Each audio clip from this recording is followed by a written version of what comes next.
Obama. But on today, I want to step out of just being humble and meek, and I want to go ahead and say it like it is. We control this election. I want to say it again. If you believe we are the deciding vote one more time, raise those signs. Put a smile on your face. And I need you to cheer one more time. Nobody, I said nobody, has a right to dictate, determine what you do with your body.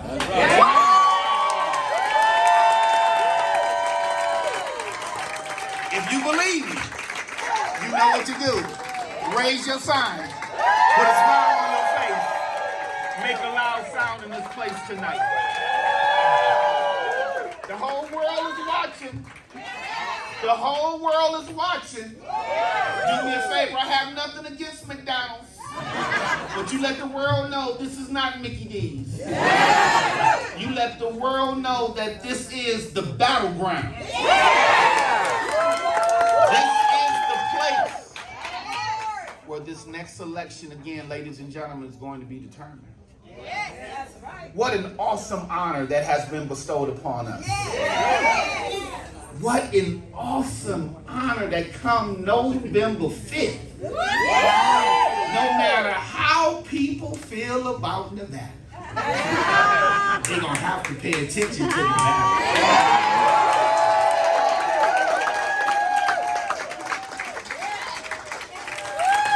In our communities, across the nation, no matter where we come from, what we do for work, or what our last name is. She has laid out an opportunity agenda for black men focused on equipping our community with the tools to achieve financial freedom, lowering costs to better provide for ourselves and our families, and protecting our rights as a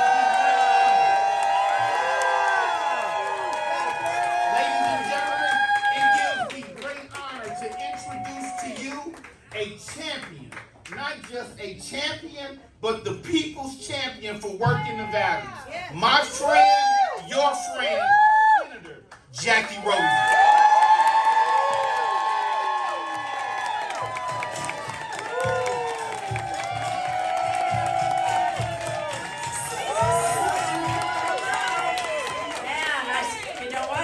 I see so many friends in the house. Welcome, welcome. And Pastor West, usually you never want to follow a pastor, but on Sundays you absolutely never want to follow him because he is on fire.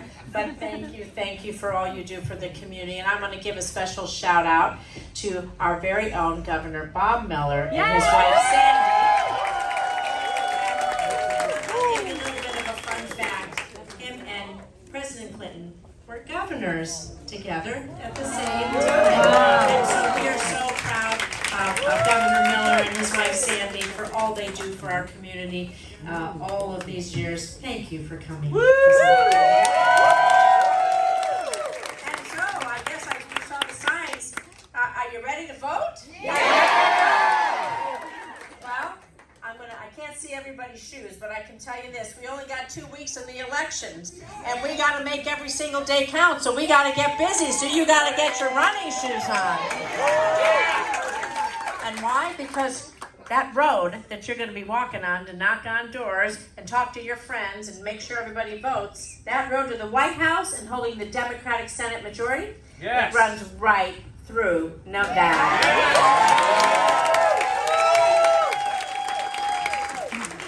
Your help, we're going to send Kamala Harris and Tim Walz to the White House this November. Now you're going to help me protect Nevada's Senate seat from being taken over by a MAGA extremist who wants to take us backwards. Where are we going? We're not going back. We're not going back. We're not going back. We're not going back. We're not going back. Thank you, but we got some work to do, so we're going to talk about that. Because winning elections isn't just about beating the other side in November. And so President Clinton, I can tell you, during his time in the White House, he built that strong economy that worked for everybody, not just billionaires. President Clinton. Under his administration, we saw record high home ownership, and we saw record low unemployment. When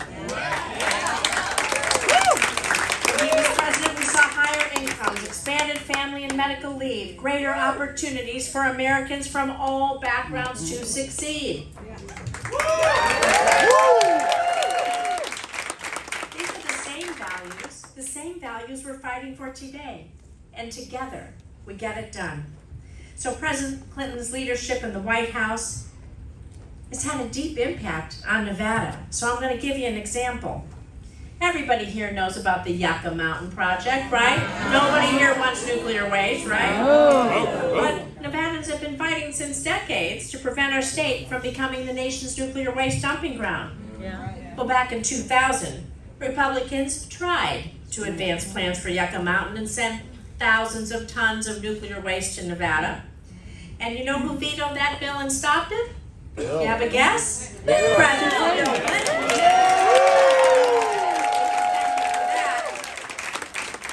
And can you believe that all these years later, MAGA Republicans like Sam Brown still support that project? He still wants to support turning our state into a nuclear waste dump. In fact, my opponent called it, at reopening Yucca Mountain, he said this: an incredible opportunity. Incredible opportunity.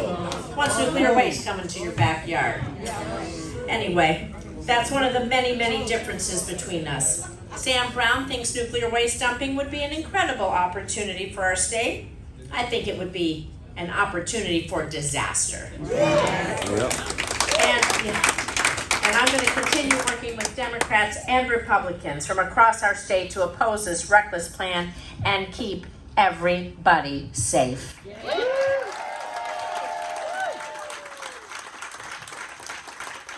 But all of you and everyone here in Nevada has the opportunity right now with early vote underway. It started on Saturday.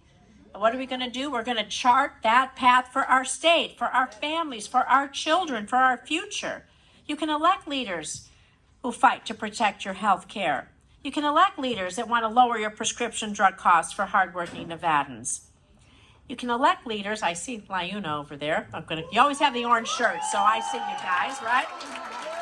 You can elect leaders.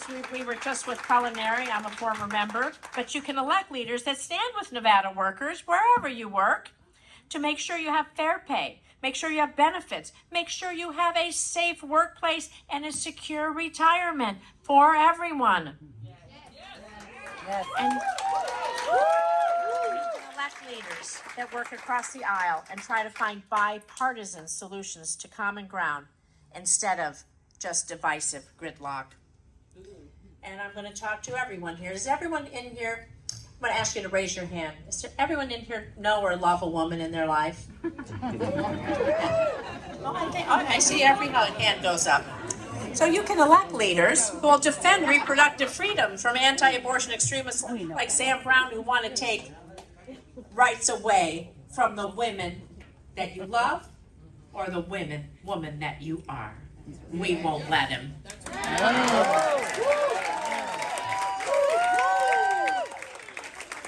And so, see all the hands up. We're going to need all your hands on deck, actually, to mobilize, organize, get out the vote. I'm going to tell everybody this. Make sure everybody has a plan. If you haven't voted, anyone here already voted? I can see us. So now your next job is to make sure everybody you know will go to iwillvote.com. They can make their own voting plan. You can tell them where they can early vote. They can register to vote right then. They can mail in their ballot. They can drop it at a polling place. And they can vote the same day on election day. Register and vote. It makes a difference. So keep your gym shoes on because the work is not done. And somebody who understands that, it's the reason he's here with us. He has been fighting for families, for people's future, for his entire career. And we are so grateful to have him here to help us get out the vote. President Bill Clinton.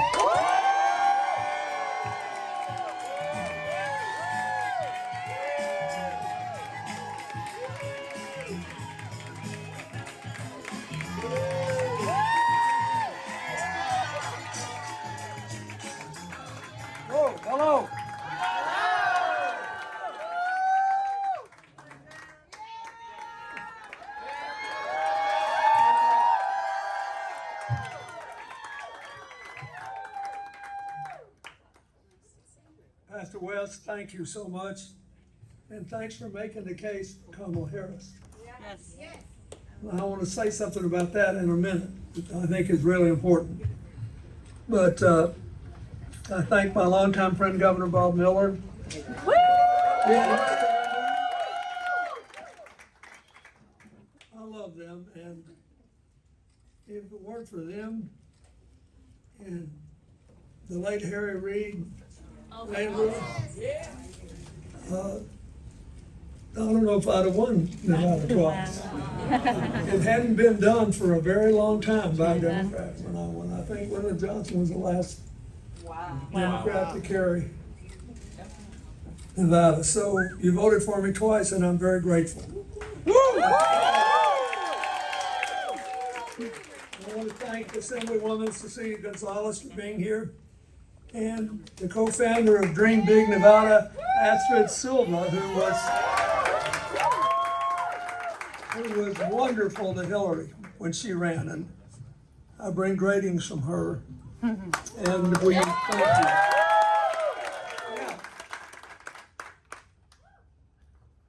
Now let me say a serious thing or two. I think Jacky Rosen is an extraordinary senator.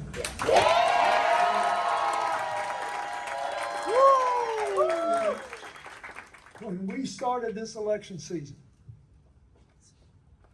nobody thought that the Democrats had a chance to hold the Senate. Because we had every vulnerable Democrat up, and they had like nobody who was vulnerable up, including Ted Cruz in Texas.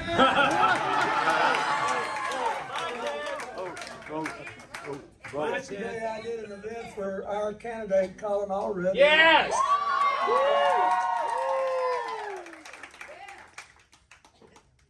Was born, reared by a single mother,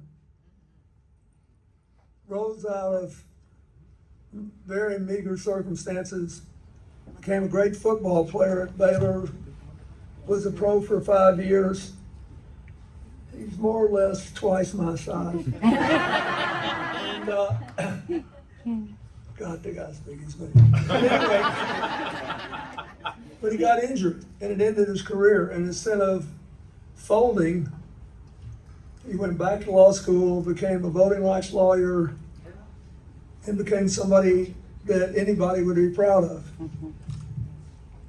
And he's universally, he reminds me of Jacky in many ways in his career. He's universally admired. One of his constituents is George W. Bush. And President Bush told me, he said, this guy is great. Yes! He's just a good man, and he's on the level.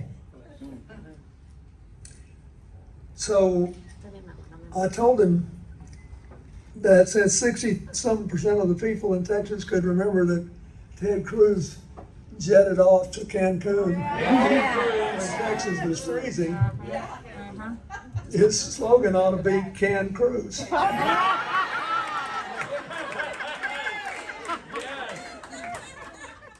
You know, I'm not very good at this, but I kind of. I don't have a slogan for Jacky Rosen, but I want to tell you something. She is the embodiment of what I believe we need in the way we govern. And I'll give you an example. She's one of the most bipartisan members of the Congress. She's 90% of the bills she's introduced has had at least one Republican co-sponsor. 90%. This guy is running against her. His whole campaign is, you have to have somebody who is all Trump all the time, no guardrails, whatever he wants is fine with me. And you know, that is not a good idea. And the United States Congress, even if you like Trump, it's a terrible idea. The U.S. Congress is supposed to have guardrails. The Supreme Court is supposed to have guardrails.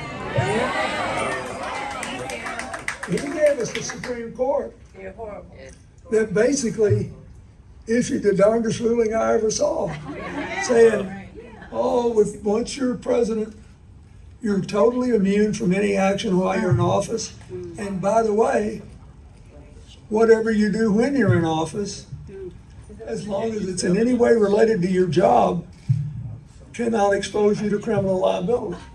Now, as you might imagine, people like Hillary and me and Barack Obama have thought that was interesting because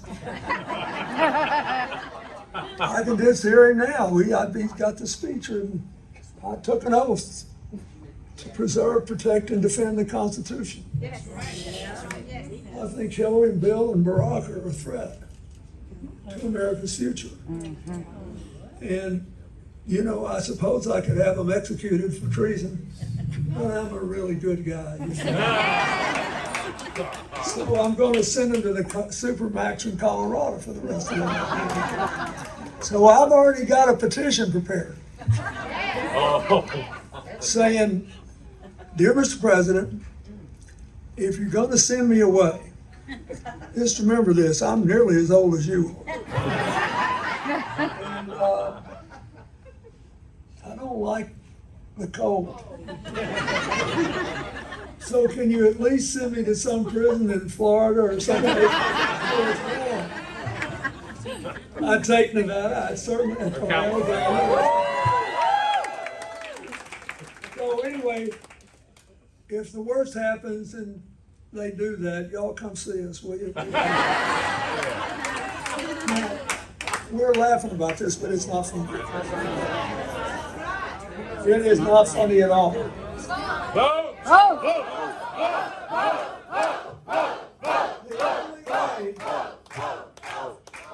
Let's talk about what I think is going on, and I've had a chance to talk to Jacky about it a little bit. But I want to start, I think, just for being a leader and putting together the infrastructure bill alone is enough to justify her reelection.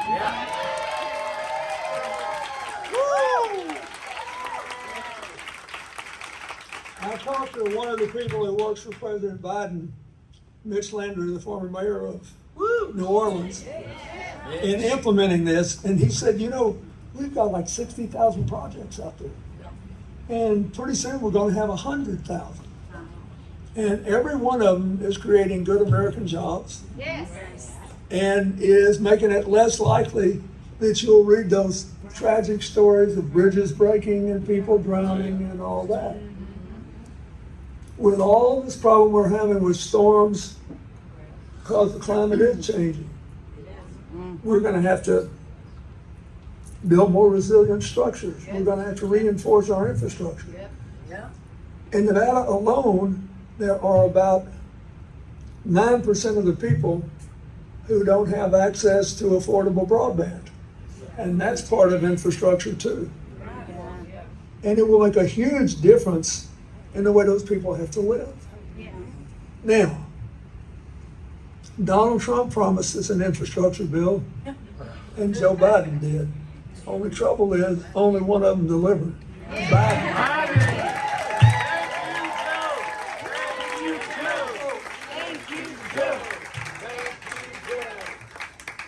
The other thing I want to say is, I mean, I get this. One of the things I learned when I was president is the bigger your constituency,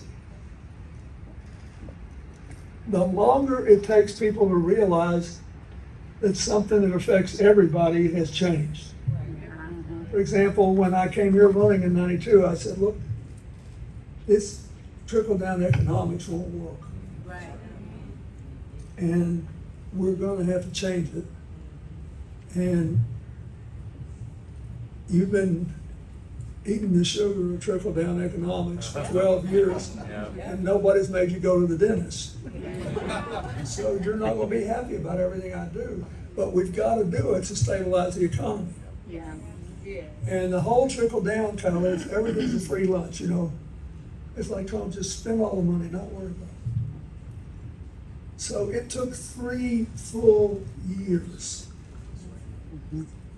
with the deficit going down before a majority of Americans would say in a poll, yes, it's going down. And Donald Trump got so lucky in 2016. And first he had Jimmy Comey helping him and putting it all on. But he wants to get lucky again. Let me tell you what happened. Our economy was roaring in Barack Obama's last 2 years. And you know, Trump kept telling everybody how terrible it was. It was so terrible. So what happened? He gets elected, and all of a sudden, the sun's shining. He's the best guy I ever saw at taking credit for things. But sun shines today. I made that happen. It rained yesterday. If I'd been president, it never would have happened. So he gets elected and he has 2 good years. It's the tail end of the Obama recovery. It took a long time because the crash was so bad in 2008. And you suffered. We were one of the top 3 states in the country that suffered. And that happened in 2008. So what happened now? When Joe Biden leaves office, the Biden-Harris administration will have produced the largest number of jobs in 4 years that have ever been produced in the history of America.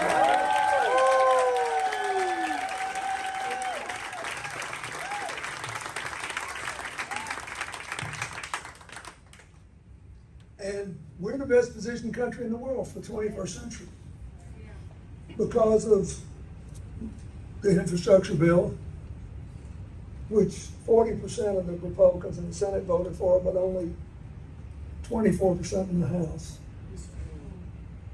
And because of the CHIPS bill, which is revolutionizing manufacturing and giving us the ability to produce really important things more quickly with no supply chain problems because it's here, which got 40% of the vote in the House and only, I think, 20% or so in this, 20% or so in the House and 40% in the Senate.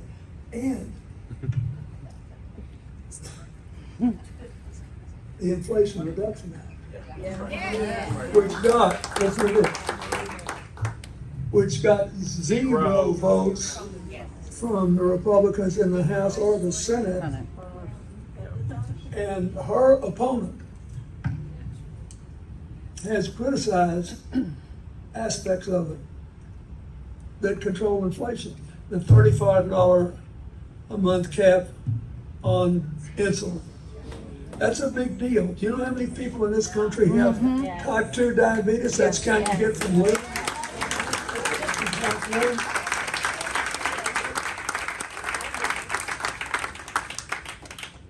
It has a $2,000 per year limit on how much people on Medicare pay. Now, her opponent has criticized that. And President Trump's crowd has promised to repeal it. And that'll really hurt a lot of people. Kamala Harris has promised not just to keep it, but to expand its coverage to younger people.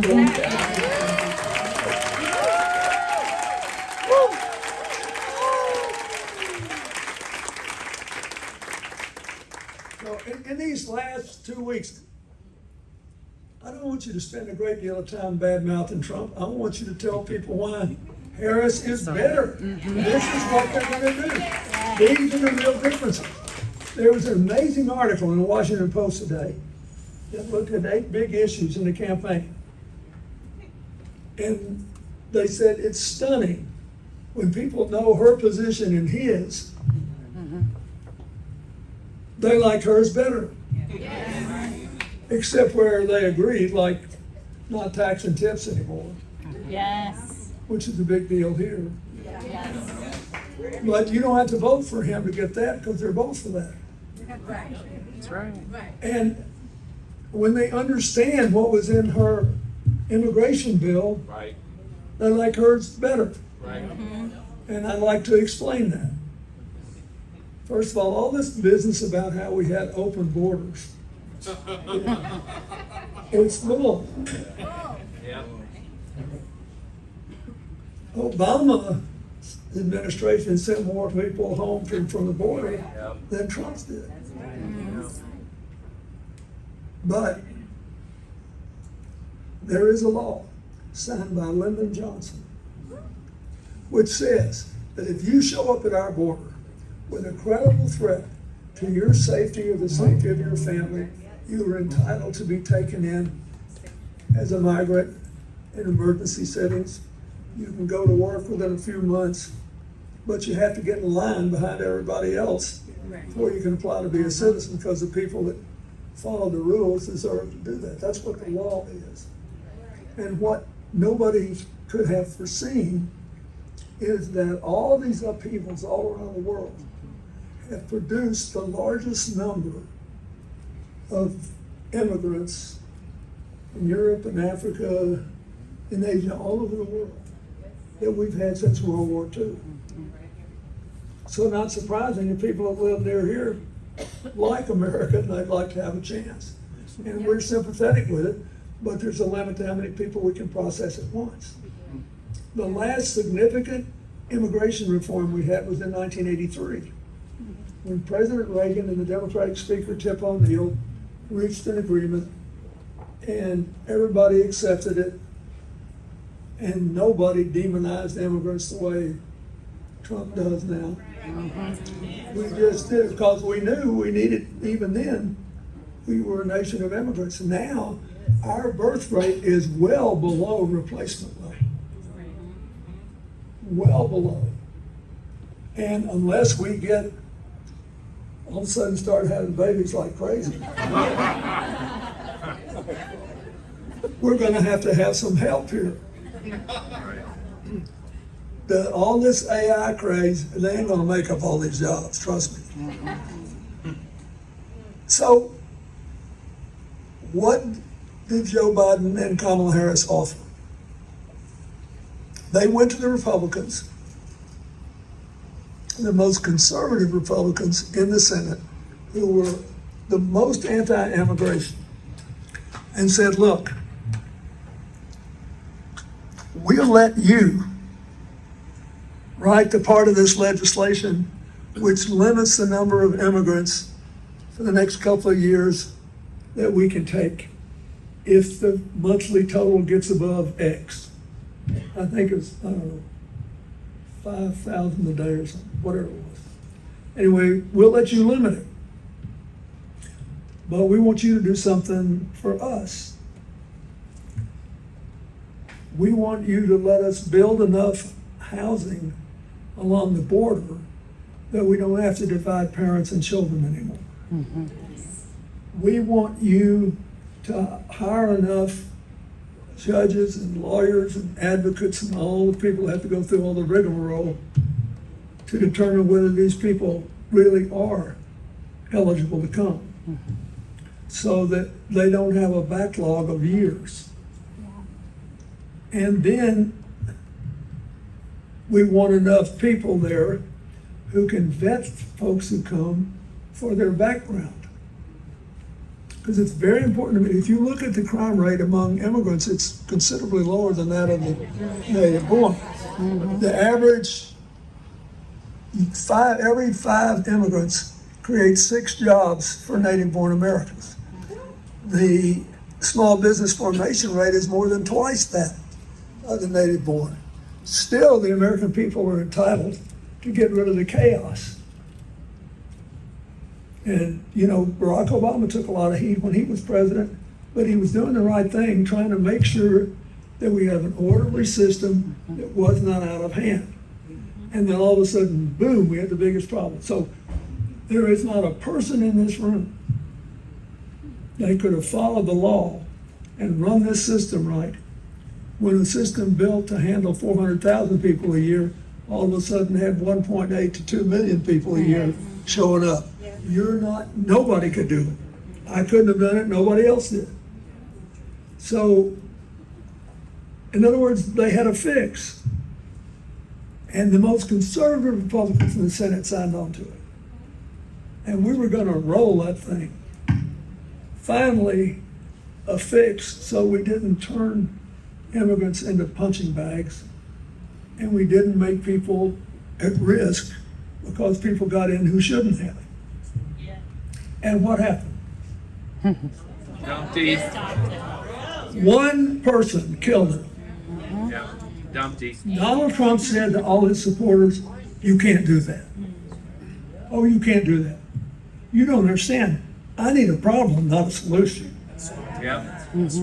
My whole political career is getting people to be mad at somebody else for a problem. And then making sure it doesn't get fixed. Now, this is about how you govern. This country cannot do what it needs to do if we're more interested in division and subtraction than addition and multiplication.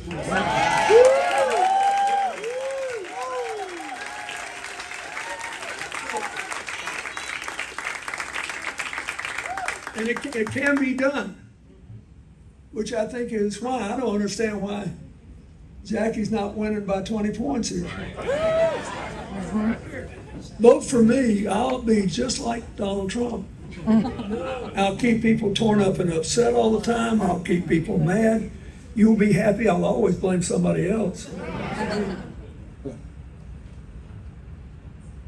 Or you could be like her and figure out how to work with Democrats and Republicans and solve problems.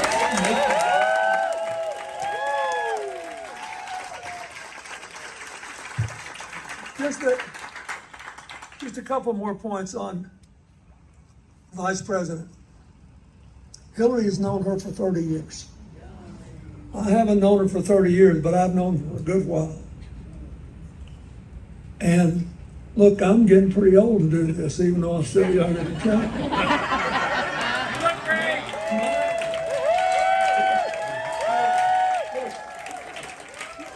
I just spent 4 days in North Carolina and 3.5 in Georgia. I'm doing my best here. Thank you. Thank you.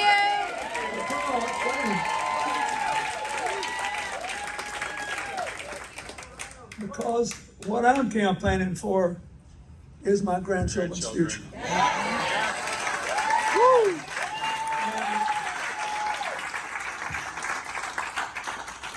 It means a lot to me. I see how hard our daughter Kelcey has worked to teach these kids to take responsibility from an early age.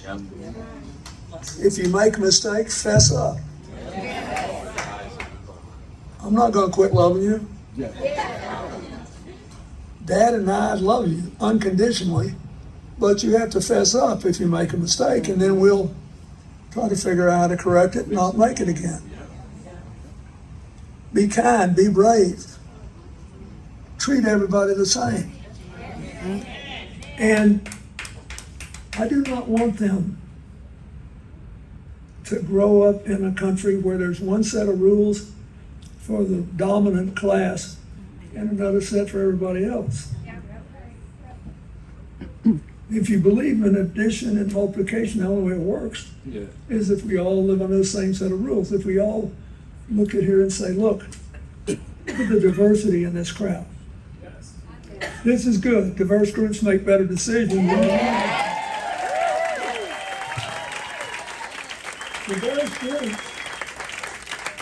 Diverse groups only get to make those good decisions if our common humanity matters more than our interesting differences. And so, I mean, I got to give it to President Trump. He is a genius at making people feel resentment. He is a genius at making people find somebody else to blame. It may be good politics, but it's a terrible way to run the country. So, let me just give you one little example. Everybody's upset about inflation and food prices. You have a right to be. But you also have a right to know what happened. Every major country in the world has had inflation in food prices. Yes. Because when COVID happened, all the supply chains were messed up. And when you got demand up here and supply down here, you know what's going to happen to the price. It's going to go up. If everybody in Las Vegas decided tomorrow, or just the people in this room decided tomorrow, that you couldn't go anywhere else in a car, you were going to all have to drive scooters. Think about this. So, you can't afford the gas, you just don't want to fool with it, you're going to ride scooters. Everybody decides tomorrow. And then it turns out there's only 10 scooters on sale in Las Vegas. What's going to happen to the price of scooters? That's what happened to food prices in the beginning. So what are you going to do about it?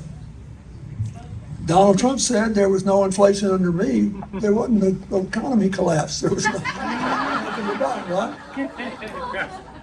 So you had to vote for me. Kamala Harris said, look, we got inflation. We had to put some money into the economy to get it going again after COVID. And we had to run the risk, if we wanted to get over it in a hurry, that we'd overdo it a little bit. But the main problem is the supply chain. So now they get rebuilt and inflation is tailing off, but things are still higher than they were. The only person running in this whole race who has made a practical solution to put on the table is Kamala Harris, because she was an attorney general and she knows that nearly every state in the country, red and blue, has a price gouging law. Like if you can prove somebody that is not in a competitive situation, they got a dominant situation, and they're charging you way more than their price, you can get them to lower the price. You can take them to court and lower the price. We never had a national price gouging law, but the grocery business today is largely organized around a relatively small number of us who shop from independent grocers. They get their money for their food from distributors, and they're totally at the mercy of what the distributors charge them. And then most Americans get their food from one of 5 big chains with millions and millions and millions and millions of customers. So they typically earn between 2 and 4% profit. Sounds like a small margin, but if you've got 100 million customers, going from 3 to 4% is a big deal.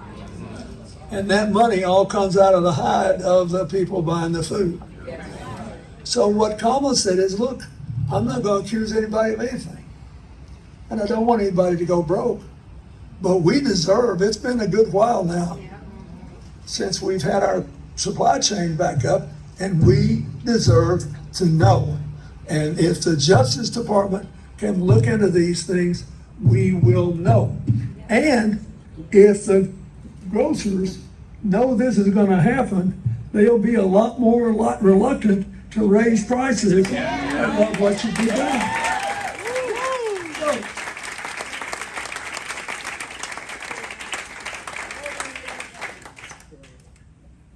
So if the issue is healthcare, or the issue is infrastructure, or the issue is food prices, it's not close. And gas prices are going down. And we are producing more energy than we use in America for the first time since the 1950s. And that's going to get better. Because places like Nevada have the capacity to produce unlimited energy from all available sources. So what's left? Housing. Now, you got hit by housing because you got hit so hard by the crash. So then all these people leave Las Vegas and the rest of Nevada, right? And then when everybody wants to come back, when the prices were dirt cheap for the housing, A lot of big banks came in and bought them all up. And then they're jacking up the price. So here's what she proposed to do about that. Trump hasn't proposed anything. She said, look, we should build 3 million more housing units, located strategically where they're needed and where they will have the most impact on holding other prices down. And then we should make them as affordable as possible and then give people help on down payments. Significant help.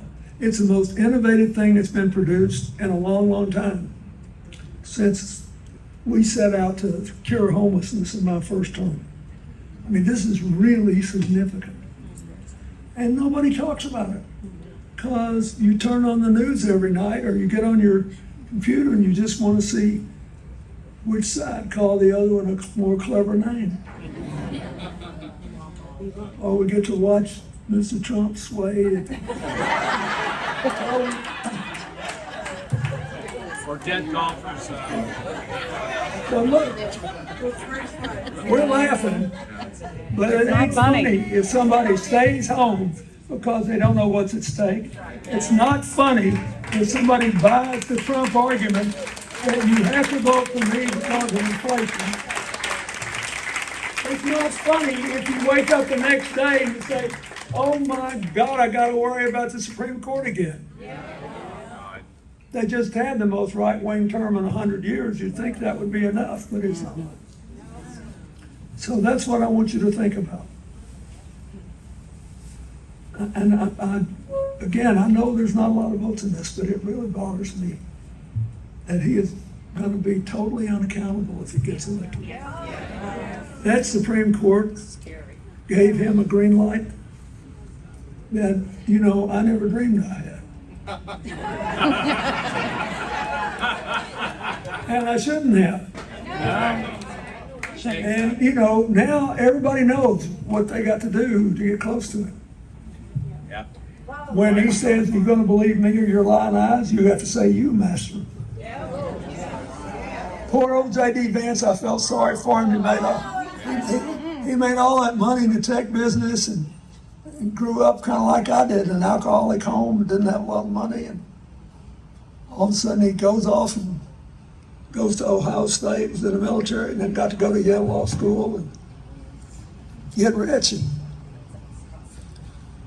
But the one thing that I didn't do when I went to that law school is forget basic arithmetic. And he says last week, finally, he broke the last little shred of independence he had. But he would not say that Biden was not the true winner of the election until last week, but he knew the price. So he said, yep, Trump won in 2020. That means who's going to be in the room? You know, I think Al Gore was a great vice president. And one reason I picked him for 2 reasons. One, he knew things I didn't know.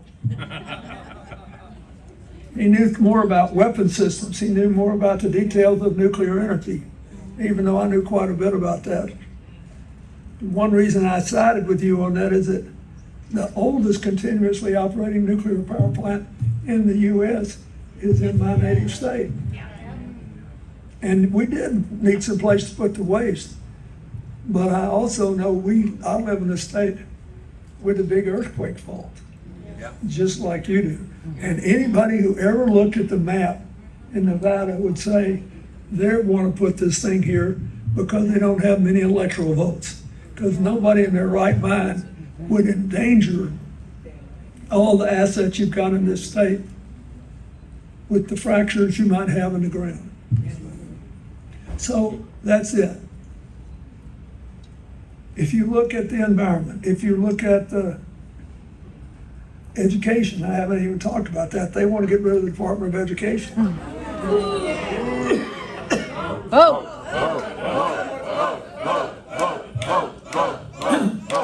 So, look, it's a clear thing. And you got a big article in the paper today that you can get online. It was in the Washington Post saying, here are 8 things that people really care about, and they don't know what Kamala Harris's position is, and they don't realize that they like her position a lot better than Donald Trump's. We can run away with this thing still, but we got to care enough to show up. We got to care enough to talk to our neighbors. We got to care enough to bring people. We've got to care. So, my beloved mother thought she was going to Las Vegas when she died. She thought this is what heaven looked like. And I came to love this place a lot because of her and a lot because of my friends here. But it's going to be really hard for us to win if we don't care here. And we certainly can't hold the Senate if we don't care here.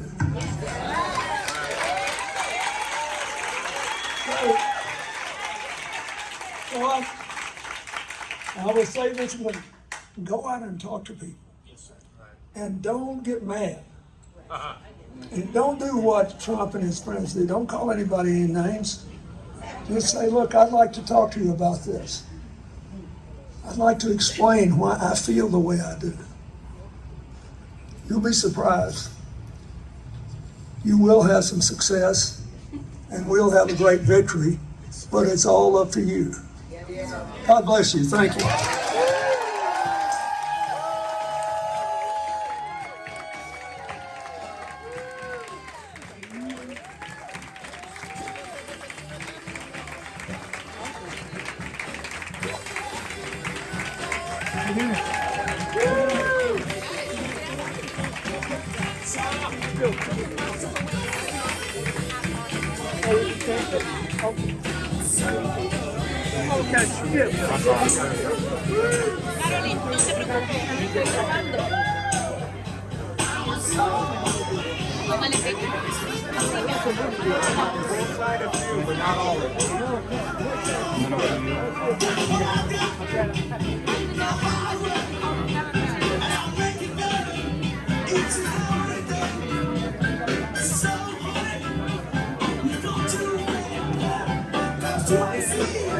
You're the best.